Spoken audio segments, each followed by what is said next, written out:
Hello, sa video po na ito ay gagawa ako ng hamba ng 798 sliding window. Ito po ay may fix sa taas o ang tinatawag po nila na transom. So ang gagamitin ko po dito ay 1/3 by 3 na tubular.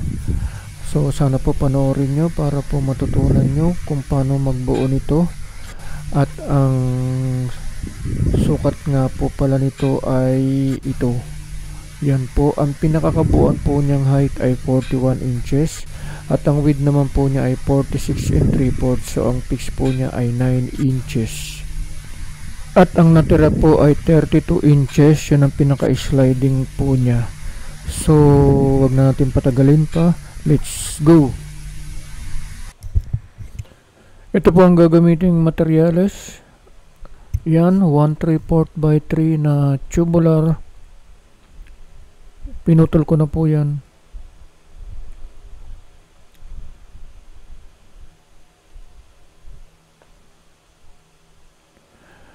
At ang pinaka-importante din ay ang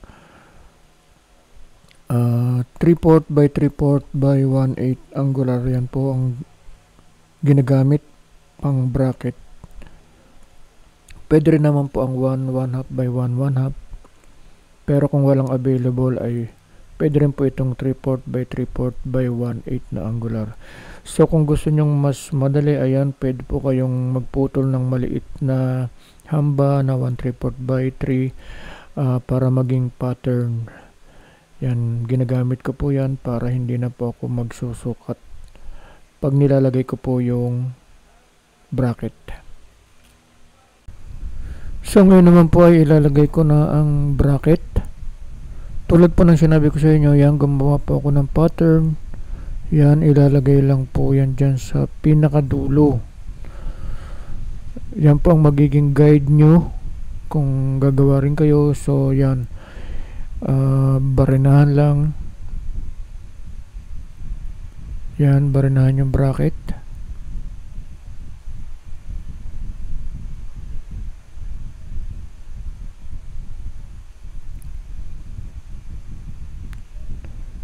Kasi yan, eksaktong-eksakto na po yan pag meron kayong guide.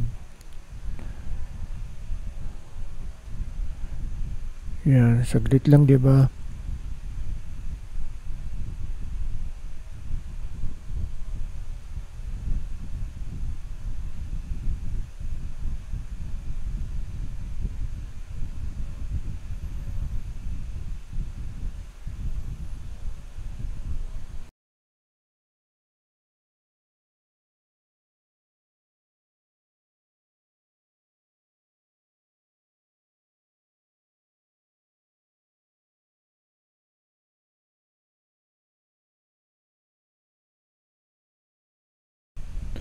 O yan, tingnan nyo, pantay na pantay, 'di ba? Yan. Ganda talaga pag may guide. Pantay na pantay po. So kailangan po lagyan natin lahat 'yan. Yung dulo, inuna ko nga pala dyan yung height. Yan yung height ang nilalagyan ko ng bracket. So dalawa po yan. Kaya kailangan lagyan po yan doon sa magkabilang dulo. Siya nga po pala, kung bago lang po kayo sa aking channel ay, at kung magustuhan nyo po ang video ay wag nyo po sanang kalimutan mag-subscribe. Paki-like na rin po at share ang video para mas marami pa po ang makapanood.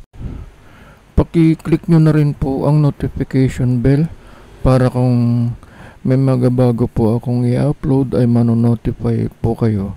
At kung meron po kayong mga katanungan ay mag-comment lang po kayo at makakaasa po kayong, kung alam ko po ang kasagutan ay sasagutin ko po. So maraming salamat.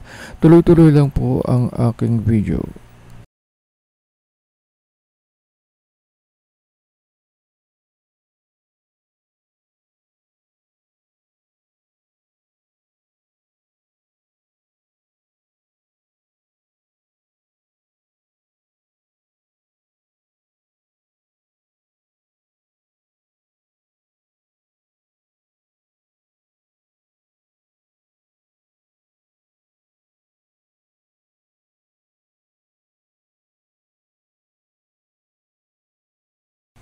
Yan po, tapos ko nang malagyan ng bracket ang mga dulo ng height.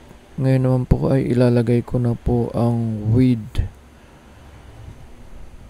So ang ginagawa ko po dyan ay binubutasan ko po muna ang magkabilang dulo para hindi na po mahirap mag screw barena. Yan, bubutasan ko po muna ang magkabilang dulo kasi minsan pag hindi nyo po yung binutasan ay dumudulas po ang talim. So ayan, pag may butas na po siya, medyo hindi na po siya dumudulas. So yan po. So ipapass forward ko lang po muna ng konti para medyo mabilis po.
So yan po, buo na. Ngayon naman ay kailangan po nating i-check kung tama. So kailangan po munang sukatin para kung may mali ay ma-repair na po habang maaga. So yan, ang height po niyan ay 41 inches. So ayan po, eksakto namang 41 inches. Yun po ang height nun 41 inches. So tama siya. Tapos ang width naman. So kailangan din natin sukatin ang width kung tama. 46/3 ang width niyan. So i-check natin kung tama po ang width. Next video na pala. So ito naman po yung width. Kailangan 46/3. So yan, check natin. Ayan, okay lang, 'di ba? 46/3 medyo malabo lang Pero nasa 46 din po siya. So okay lang, check. Ngayon naman po ay ilalagay ko na po ang fix o transom. So ang sukat po ay sa drawing kanina ay 9 inches. So kuha po tayo ng 9 inches mula doon sa dulo. Yan. Kuha tayo ng 9 inches. Guhitan. Siyempre doon din po sa kabila. Kuha rin doon ng 9 inches. Pagkatapos ay ilalagay po dyan yung bracket. Yan. Mula sa dulo hanggang doon. Tapos lalagyan ko po yan ng bracket para mailagay ko na po ang transom o fix. So ipapass forward ko lang din po para mabilis ang video. Thank you.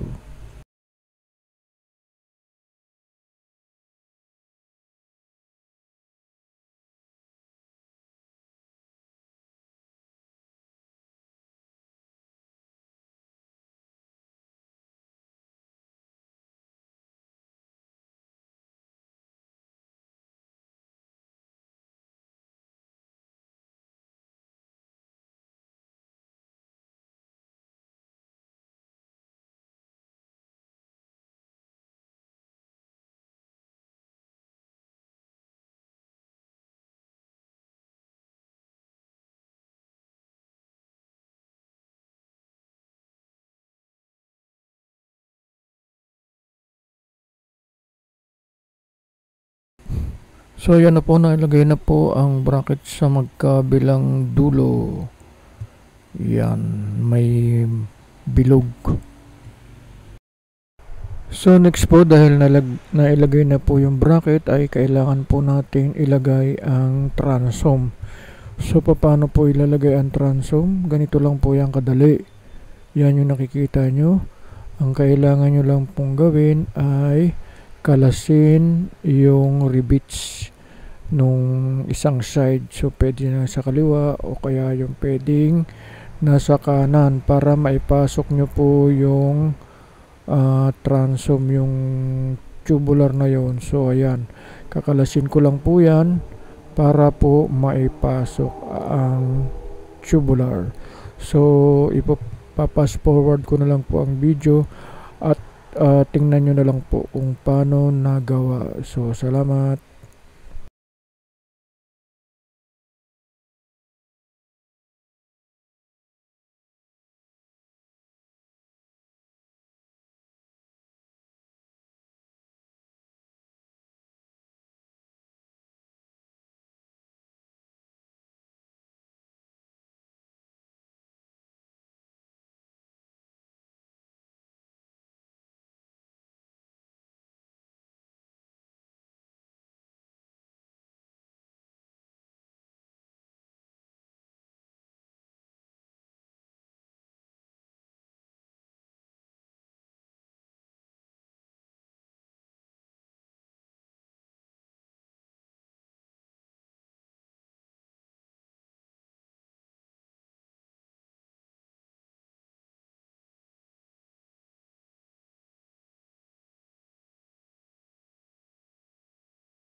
Next ay kung paano ilagay po yung nasa gitna na yan. So makikita po nyo yan sa next video. Let's go. So yan po, lalagyan po natin ng gitna. So paano po ang gagawin dyan? Ang gawin nyo po ay sukat. Kunin nyo po yung gitna. Diba ang kabuang sukat po niyan, ang width kung natatandaan nyo, nasa picture po ay 46 3/4. So 46 3/4, hatiin nyo po yung 46 3/4 para hindi kayo malito. 46 divided by 2 diba is 23. So hatiin nyo po yung 3/4. Tingnan nyo yung 3/4. Ang 3/4 mayroon pong 6 na 1/8. So hatiin nyo yung 6 na 1/8, 3/8 diba? So ganun lang po yung kasimple. So 23 3/8 po. So gihitan nyo po yan mula doon sa labas. Kunin nyo po yung 23 3/8. Yun po ang pinakagitna nya. Ngayon naman, since ang gamit ko po ay 1/3 by 3 tubular, so hatiin ko po yung 1/3 kasi kailangan gumit na po yan. So kung nakakuha na po kayo ng 23 and 3/8, yung gitna po noon, yun na po yun mismo, 23 3/8. So kuha kayo ng 7/8 mula doon sa guhit nyo na gitna. Kuha kayo ng 7/8 sa kanan, 7/8 din po sa kaliwa. So doon nyo po ilalagay yung tubular kahit sa ang dulo po doon, kahit sa ang dulo, para po gumit na yung tubular.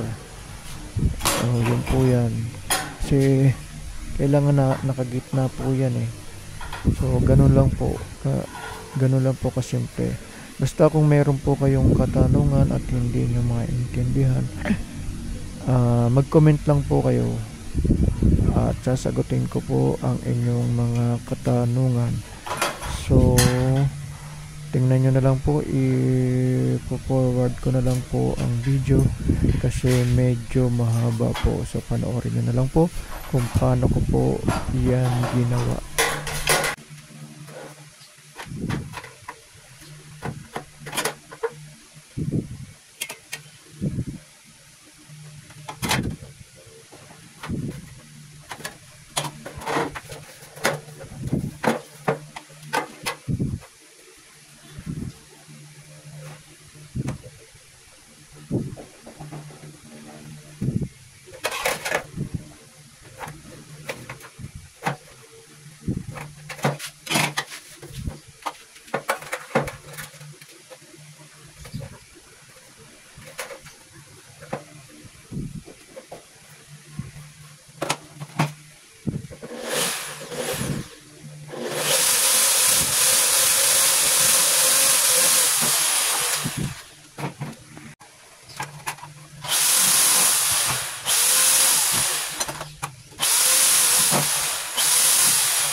So ayan na po, nalagay na po yung bracket.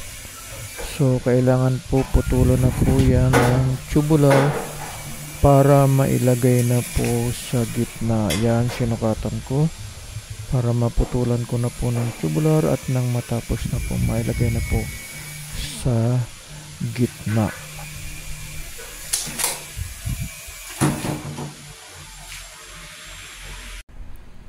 So ayan po, naputol ko na ang tubular. Ngayon naman ay kung paano po yan ilalagay. So kailangan bubutasan ko po muna para mabilis ilagay. So tulad po ng ginawa kanina nung nilagay po yung tubular, ang gagawin lang po natin dyan para maipasok yan ay tatanggalin nyo po ulit yung rivets. Yung rivets yung mga naka-rivets doon, tanggalin nyo po ulit yun. Kailangan po talagang kalasin yan para maipasok yan. So yan, tulad po ng makikita nyo sa video, sundan nyo na lang po kung paano ko nilagay yan, kakalasin ko po yan.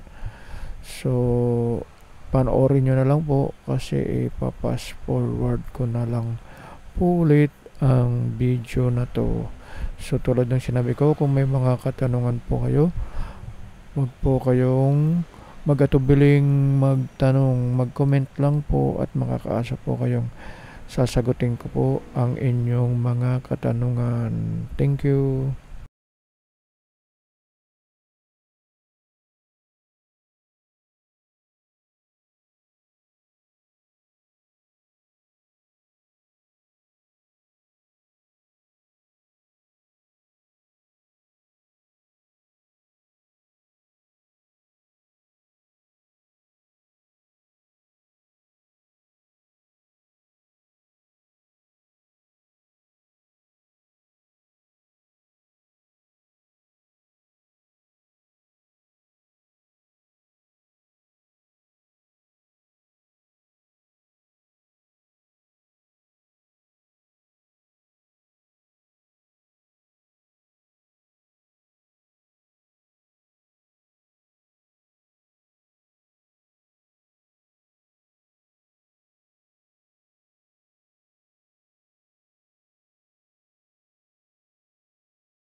So ayan po, sa wakas tapos na rin.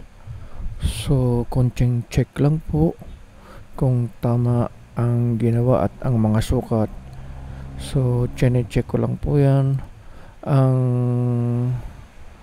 Ang height po kasi niyan ay 41 inches. Ang width ay 46 3/4. Ang pitch po niya ay 9 inches.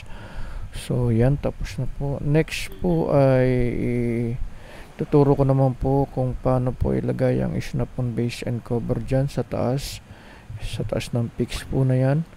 At syempre, ilalagay na po natin yung perimeter frame ng 798 sliding window para mabuo nyo na po ang buong bintana. So ayan na po ang finished product po. Yan po ang hamba ng 798 sliding window na may pitch o transom sa taas. So maraming salamat po sa panonood. Thank you.